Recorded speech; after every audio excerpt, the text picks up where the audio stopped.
그러니까 하나님 앞에 의로운 자가 없다는 것은 곧 나는 죄인이다라는 거죠. 나는 죽을 수밖에 없는 죄인이고 나는 연약한 죄인이라는 사실을 항상 기억해야 한다는 겁니다. 욥이 자신이 죄인인 것을 모르는 것이 아니라 이러한 만큼 그런 고난을 받을 만한 그런 죄를 지은 것이 아니다라는 것을 지금 말하고 있는 것이죠. 욥기 12장 1절에 욥이 대답하여 이르되 했습니다. 이 소발이 얘기하는데 소발이 말하는 것들을 욥이 지금 답변하고 있습니다.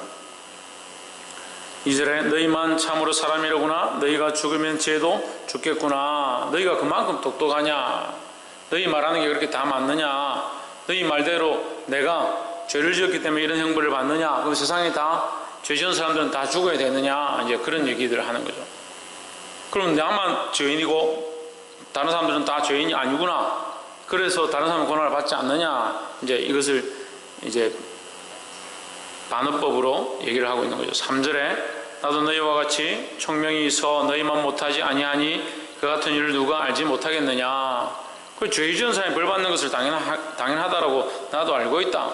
하지만 4절에 하나님께 불러 아뢰어 들으심을 입은 내가 이웃에게 웃음 받는 자가 되었으니 의롭고 순전한 자가 조롱거리가 되었구나. 나는 그래도 이웃들보다 다른 사람들보다 의로운 삶을 나름대로 살았다. 그런데 이런 삶이 이런 자가 죄인으로 드러나고 이런 고난 가운데 있다 하면 이런 고통 가운데 있다 하면 다른 사람들은 어떻게 해야 되느냐 이 말이죠.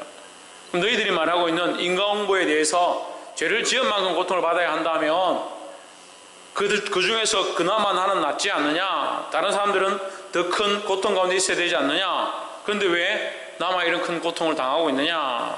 너희의 말이 맞지 않다 이 말을 하는 거죠. 5절 평안한 자의 마음은 재앙을 멸시하나 재앙이 실족하는 자를 기다리는구나. 6절을 한번 봅시다. 강도의 장막은 형통하고 하나님을 진노케 하는 자가 평안하니 하나님이 그 손에 후히 주심이니라 했습니다. 자, 우리가 6절을 볼 때 생각할 수 있죠. 강도가 왜 형통하고 나름대로 어렵게 살려고 하는 사람이 왜 고통을 당하느냐 이제 그 얘기를 묻는 거예요. 너희 말대로 죄 지은 것 때문에 다 고통 가운데 있다면 왜 죄 지은 자 가운데 있는 사람들이 다 고통을 당한다면 나는 그래도 이웃들 가운데 의로운 삶을 사는데 왜 내가 이런 고통을 당하고 있느냐. 그런데 보면 실제로 강도이고 다른 사람을 등쳐서 먹고 다른 사람 것들 빼앗는 사람들이 오히려 잘 사는 것들을 많이 본다 이 얘기를 하고 있는 거예요. 부자들을 보면요 주로 그런 모습들이 좀 있죠. 다 그런 것은 아니지만 다른 사람의 것을 빼앗아서 부자가 되는 사람들이 많이 있습니다. 가난한 사람들은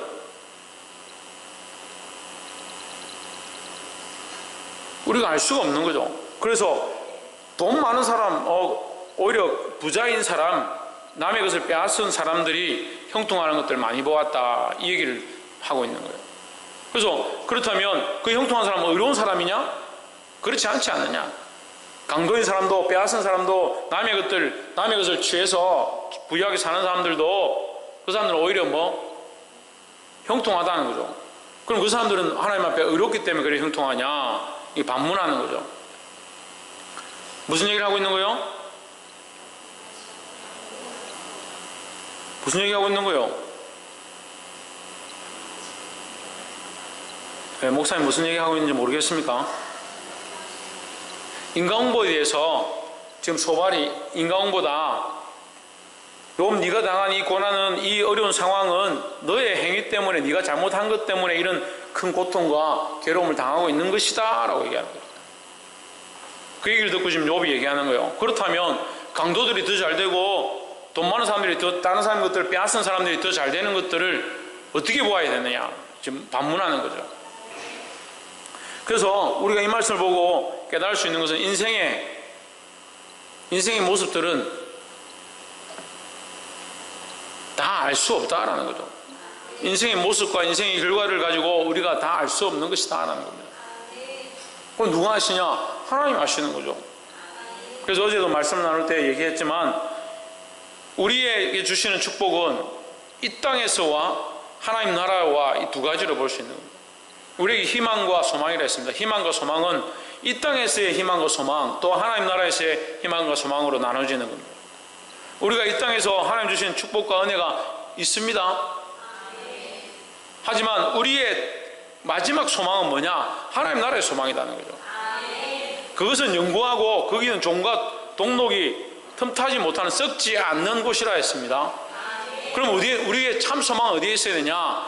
썩지 않는 곳에 있어야 된다는 거죠. 이 땅에서 복을 받는 그 복은 받아도 그것은 뭐예요? 결국 썩어서 없어질 것이다 라는 거죠. 근데 많은 사람들의 소망이 어디 있습니까? 이 땅에 있다 보니까 이 땅의 가치관들을 두고, 그런 초점이 어떻게 됩니까? 이 땅에서 안 되면 이 땅에서 뭔가 잘못했기 때문에 그런 징벌을 받는 것이고, 이 땅에서 잘 되면 뭔가 잘했기 때문에 축복을 받는 것이다 라고 단편 일률적으로 만들어버린다는 거예요. 근데 그렇지 않다는 거죠. 사람이 다 알 수 없는 수많은 문제들 가운데 있다는 것을 볼 수 있어야 되는 겁니다. 우리가 하나님께서 주시는 이 땅의 축복과 또한 나아가서 하나님 나라의 영원한 소망과 그 두 가지를 다 받기를 바라보고 있지만, 우리에게 더 큰 것은 무엇이냐? 하나님 앞에서 가서 받게 될 하나님이 주실 유업이다라는 거예요. 그 하나님 나라의 유업에 우리가 분명한 초점들을 가져야 되는 겁니다. 그 하나님 나라에 대한 초점과 그 유업에 대한 관점들을 똑바로 가지지 못하면 이 땅에서 좀 잘 되면 하나님 감사합니다, 저를 너무 사랑하시는군요, 이렇게 하게 되는 거예요. 그래서 가치와 기준이 어디 있습니까? 이 땅이 잘 되면 하나님 나를 사랑하시고, 이 땅이 잘 안 되면 나를 미워하시고. 애들이 어떻게 해요? 애들이 부모가 좀 맛있는 거 사주고 좀 잘해주면 엄마 나를 너무 사랑해요, 나에게 너무 잘해줘요, 엄마 너무 고마워요, 막 그렇게 합니다. 근데 좀 멀리 보는 부모는 어떻게 합니까? 지금 당장 이 아이가 이것을 갖고 싶어도 이게 너에게 옳지 않다, 바르지 않다, 매를 들고 혼을 내고, 좀 더 멀리 봐야 되고, 네가 자라서 청소년이 돼서 청년이 돼서 어른이 되어서 해야 될 일들이 있고 지금 하지 말아야 될 일들이 있고, 그것을 가르칩니다. 근데 어린 부모는 어떻게 합니까? 자식이 지금 해달라면 해달라는 대로 다 해줘버리는 거예요. 지금 가져야 될 게 있고, 청소년 때 가져야 될 게 있고, 청년 때 가져야 될 게 있고. 그 지금 초등학교 다니는 중학교 다니는 애들한테 왜 재산 다 줘버리죠 뭐. 차키도 다 주고, 사랑하니까 줘보세요. 사랑하니까 차키도 주고 집안 재산도 다 줘보세요. 어떻게 되는가? 그런 지혜가 없는 거예요. 용납해야 될 것, 허용해야 될 것, 할 수 있는 것과 없는 것을 구별할 수 있는 지혜를 이미 인생을 살아온 사람들이, 노년들이 이미 알고 있잖아요. 그러니까 되고 안 되고를 정확하게 해서 너는 이것을 이렇게 하면 안 된다, 이 길로 가면 안 된다, 하나님의 말씀대로 살아야 한다, 그걸 가르쳐야죠. 왜 아이들에게 다 허용해 줍니까? 이뻐서 내가 어떻게 뭐라 할 수가 없어요. 눈에 넣어도 안 아플 것 같아요. 눈에 좀 넣어봐요, 안 아픈가?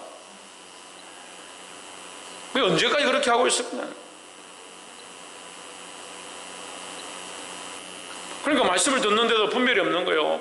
말씀을 듣고 분별해가 옳지 않은 것은 옳지 않다, 틀린 것은 틀렸다, 바른 것은 바르다, 이 길로 가면 안 된다, 그걸 하라고 부모가 있는 거예요. 그걸 하라고 교사가 있는 거예요. 볼 수 있기를 주의 이름으로 축복합니다. 그래서 하나님도 마찬가지다. 하나님 우리에게 주시는 은혜도 마찬가지다는 거예요. 우리가 어리니까 자꾸 어떻게 생각하냐? 이 땅에 뭐 좀 잘해주고, 뭐가 좀 형통하고, 뭐가 좀 잘생기고, 돈이 많이 들어오고, 이렇게 하면 하나님 나를 너무 사랑하시는구나.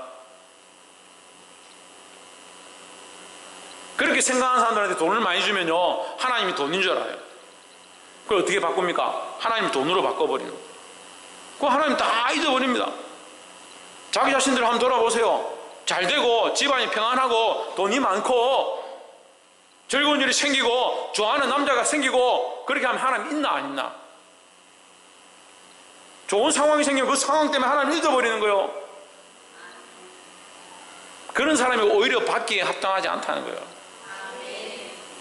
그래서 인생은 그걸 다 볼 수가 없어요. 너무 근시안적이고 시각이 짧고 좁아서 이걸 다 볼 수 없는 거예요. 그래서 하나님의 뜻을 따라합시다. 하나님의 뜻을 우리가 다 당할 수 없다. 당할 수 없는 게 맞죠. 당할 수 없는 게 맞죠. 가까운 교회에 있는 목사님하고 이렇게 나눔을 가지다가 남편이 아이들 셋 낳아놓고 남편이 선교하러 갔다가 젊어서 돌아가셨다고. 그걸 저보고 막 하나님께서 왜 나에게 이런 고통을 주시고 왜 우리 남편을 복음에 충성하고 하나님을 위해서 충성하는 사람을 빨리 데려가신다고 너무하신다고. 그래서 저는 아직도 지금 그것 때문에 속상하고 마음 아파가 있다고 원망하고 제가 하나님 사랑하시니까 데려갔죠. 하나님 특별히 목사님의 남편을 사랑하셔서 먼저 데려가셨죠. 저 그랬습니다. 기준과 관점이 이 땅에 속해 있으니까 이 땅에서 잘 되면 하나님 사랑하시는 것 같고 이 땅에서 안 되면 하나님 미워하는 것 같아요. 그건 소바라고 똑같잖아요. 빌닷과 똑같잖아요. 왜 이 땅의 기준을 가치관을 가지고 있냐는 거예요. 그리고 인과응보의 가치관을 가지고 있습니다. 이 땅에 잘 되면 자기가 잘해서 잘 된 건 줄 알고 못 되면 하나님 나에게 징벌하시는 거고. 그래서 인생은 하나님의 뜻을 다 알 수가 없다라는 거예요. 보게 되기를 주 이름으로 축복합니다. 두 번째로 13절을 봅시다. 지혜와 권능이 하나님께 있고 모략과 명철도 그에게 속하였나니. 우리 인생이 당할 수 없기 때문에 지혜와 권능이 누구에게 있다?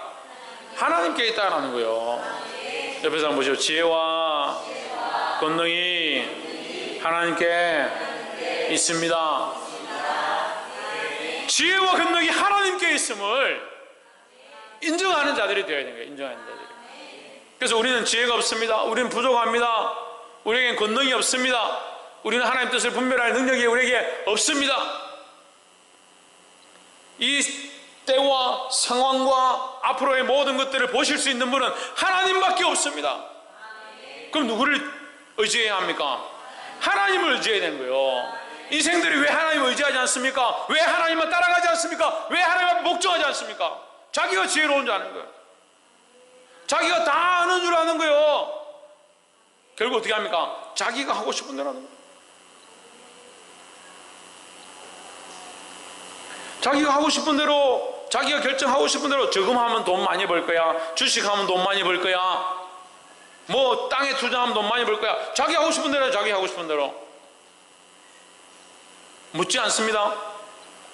그리고 돈 다 잃고 다 망해가고 다 힘들고 나면 누구를 원망합니까? 누구를 원망해요? 꼭 자기 하고 싶은 대로 다 해놓고 나중에 망해가고 힘들어지면 누구 원망하냐? 하나님 원망하는 거예요. 자윤.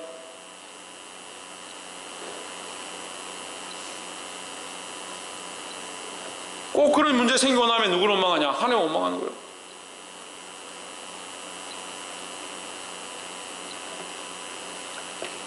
의지해야 될 때 하나님 의지하지 않고 막상 결과가 생기고 나면 왜 나에게 이렇게 하십니까?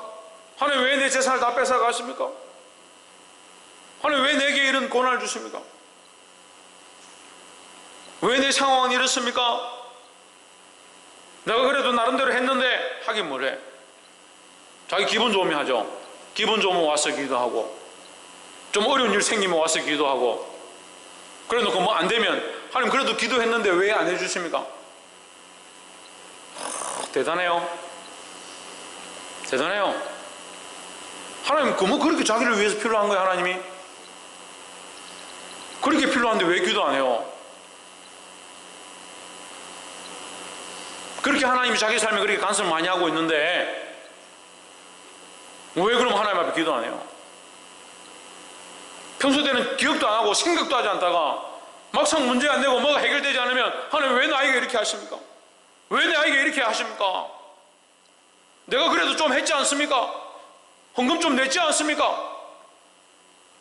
무슨 하나님이 거짓입니까? 돈이 없어서 여러분한테 지금 한 푼 두 푼 내라고 지금 그렇게 하는 거예요?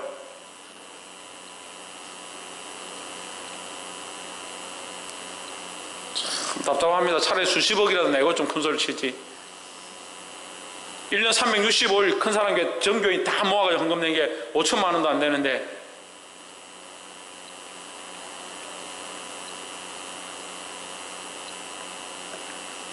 뭐 돈이 중요한 건 아니지만, 예를 들자면 돈을 얘기한 거고, 다 그렇다고요, 다. 예? 지혜도 하나님께 묻지 않습니다. 권능도 하나님께 있다고 인정하지 않습니다. 그럼 어떻게 하자는 거예요? 어떻게 하자는 거예요? 그래 놓고 막상 안 되면 하나님만 원망하고 있으니, 욥이 그렇다는 게 아니라 욥의 친구들이 그렇게 말하는 거예요. 욥의 친구들은 나름대로 믿음이 있다고 하는 사람들이에요. 나름대로 믿음이 있다고 하는 사람들이 그런 얘기를 하는 거예요. 결국 자기 지혜와 자기 권능으로 행해놓고 하나님을 원망한다. 우리에게 뭐가 필요하냐? 뭐가 회복되어야 되겠습니까? 하나님의 지혜와 권능을 인정하는 모습들이 필요하다는 거예요. 14절에 그가 걸으신즉 다시 세울 수 없고 사람을 가두신즉 놓이지 못하느니라 했습니다. 하나님이 하시면 아무도 막을 수 없다라는 거죠. 그러니까 누구를 의지해야 됩니까? 제발 좀 하나님 좀 의지하십시오. 말만 하지 말고. 옆에 사람 보십시오. 제발 하나님을 의지합시다. 세 번째로 23절에 만국을 크지게도 하시고 다시 멸하기도 하시며 열국으로 광대하게도 하시고 다시 사로잡히게도 하시며 24절 만민의 두목들의 총명을 빼앗으시고 그들의 기름는 거친들로 유리하게 하시며 25절 빛없이 캄캄한 데를 더듬게 하시며 취한 사람같이 비틀거리게 하시느니라 했습니다.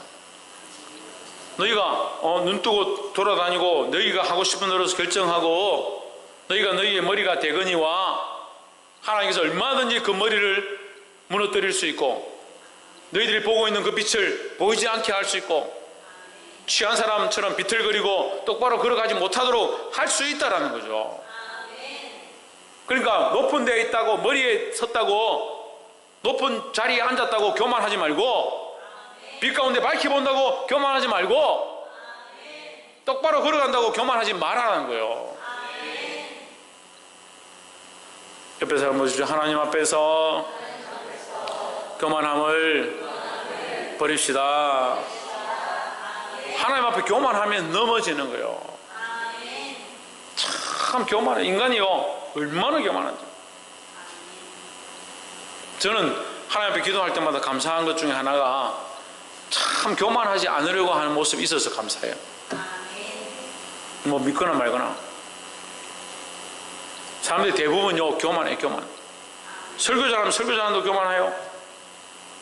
찬양 잘하면 찬양 잘한다고 교만하고. 하다못해 남보다 쌍꺼풀 하나 더 있다고 여기 쌍꺼풀 하나 더 있다고 눈썹 좀 길다고 얼마나 교만한다. 말 잘하면요 말 잘한다고 교만하고. 저는 교만하지 않기 때문에 교만하지 않은 걸 자랑할까 싶어 또한 돌아봅니다. 이해를 하거나 말거나. 교만하지 않은 것, 하나님 내가 자랑하지 않고 스스로 막 내가 이렇게 잘한다라고 자랑하지 않는데 그것이 나의 나름대로의 자랑거리가 되는 그것도 제가 돌아보는 거예요. 아 나는 남들한테 내가 뭐 잘한다 내가 보통 이거 아니면 보통이 아니면 넘습니다. 당신이 생각하는 것보다 내가 훨씬 뛰어나고 당신이 생각하는 것보다 내가 훨씬 잘합니다.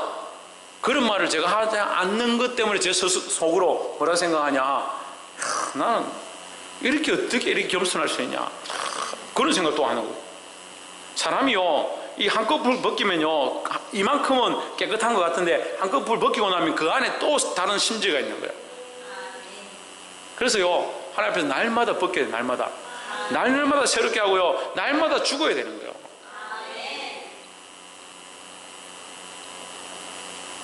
홍진우 뭐하라? 옆에 사람 보시면 날마다 죽읍시다.